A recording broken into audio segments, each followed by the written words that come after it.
The whole Quran is special, and every part of it is going to have something to benefit you. But is it okay to have a favorite surah, or to recite something repeatedly, or listen to it because it resonates with you in a certain way, maybe because of where you're at in life at the moment? Absolutely. A person who is in distress may find something extremely beautiful about Surah Yusuf. Ar-Rahman and Surah Yasin are dear to so many people.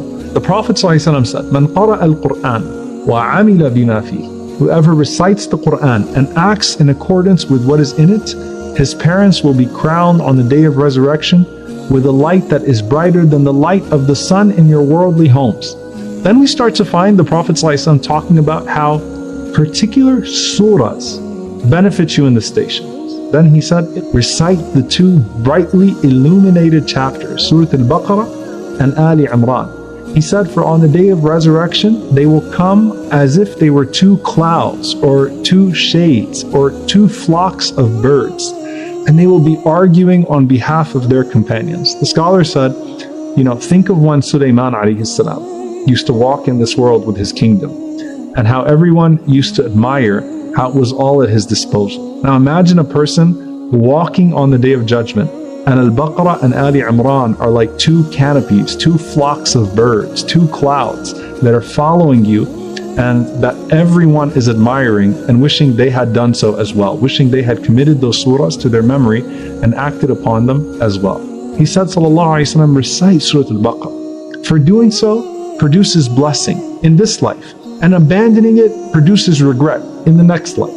The Prophet ﷺ also mentioned some of these other short portions that we recite on a daily basis. He once heard a man reciting Qul Huwallahu Ahad, Surah Al-Ikhlas, and the Prophet ﷺ responded and he said, Wajabat, wajabat, wajabat. It has become mandatory. And they asked the Prophet ﷺ what he was speaking about. He said, Jannah has become mandatory for that person by their recitation of Qul Huwallahu Ahad, something so simple. But paradise is mandatory for the one who knows and who commits to Surah Al-Ikhlas, Qul Huwallahu Ahad. In another authentic hadith, the Prophet ﷺ said, whoever recites ayatul kursi, Allahu la ilaha illahu, after every one of the prescribed prayers, the Prophet ﷺ said, nothing is standing between him and his entrance into paradise except for death. Now there is one more companion, and this is what the scholars say is the persistent intercessor.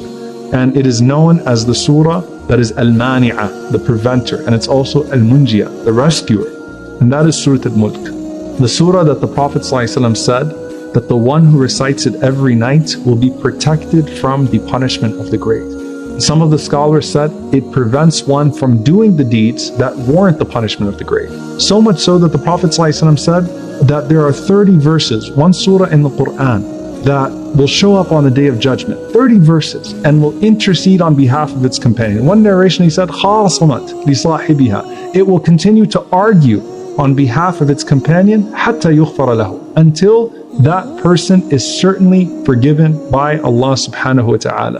And the Prophet ﷺ said that is تَبَارَكَ الَّذِي بِيَدِهِ الْمُلْكِ, Surah Al-Mulk, with its 30 verses, arguing on your behalf, saying, Ya Allah, forgive him. Ya Allah, protect him from the punishment. Ya Allah, enter this person into Jannah.